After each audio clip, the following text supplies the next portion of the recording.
Selam arkadaşlar, kanalımıza hoş geldiniz. Bu videoda Hande Erçel'in hayatındaki zor ama önemli bir dönemden bahsedeceğim. Hande Erçel hayatı boyunca ailesine bağlı biri olarak biliniyor. Özellikle annesi Aylin Erçel onun için büyük bir ilham kaynağıydı.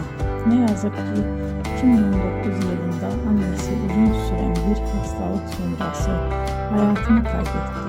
Bu olay Hande Erçel'in hayatında derin bir iz bıraktı. Ancak o zor zamanlara rağmen kariyerine devam etti ve çalışmalarına ara vermedi.